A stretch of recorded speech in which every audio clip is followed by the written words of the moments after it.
from this fever dream that's killing me. You're drowning and I can save you and that's all I see. We zijn vandaag op weg naar Sint-Kruis voor de zomer van ZVL. Misschien een dorp wat niet bij heel veel mensen bekend is, maar het is een heel levendig dorp. The feeling I can save you from this deep blue sea.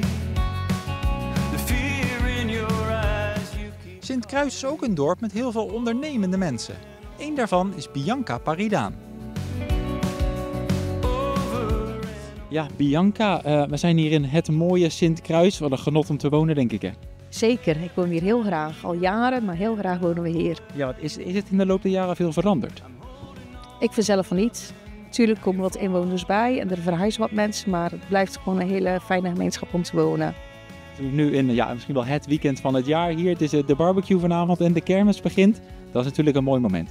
Dat is zeker een mooi moment. Dan heb je weer echt die saamhorigheid die toch wel heel belangrijk is op ons dorp. Er wonen zo'n 300 mensen hier. Ik begrijp, er zijn er 200 van op de barbecue vanavond.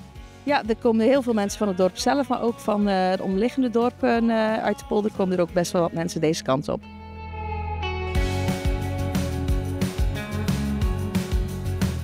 Ja, ik ben even naar het voetbalveld gelopen hier en dat ziet er misschien nu wat anders uit dan een normaal voetbalveld. Je ziet, er staat een hele grote tent. Dat is vanavond de barbecue. Daar gaan wij over praten met Walter Paridaan. Wij zitten hier in een grote feesttent. Hier gaat het allemaal gebeuren.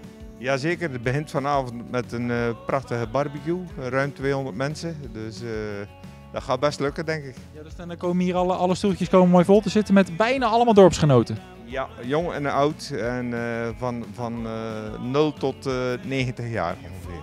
Natuurlijk op het terrein hier bij de voetbalvelden, daar bent u wel bekend bij. De eerste voorzitter geloof ik, hè? Ja, in die tijd hadden we nog geen sportveld hier, dan deden we het aan de Kreek. Dus dat was op zich ook best wel een goede locatie eigenlijk. En ja, daar zijn we een paar jaar hebben we daar gespeeld en toen zijn we bij andere boerenplekken geweest. En het was een beetje boerenvoetbal ook wel, maar hartstikke leuk.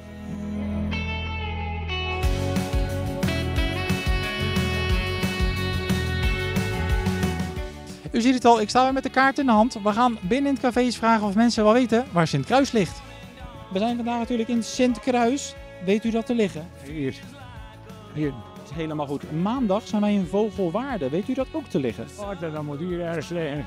Nou, iets lager, iets lager. Ja. Ja, we zitten hier, Vogelwaarde.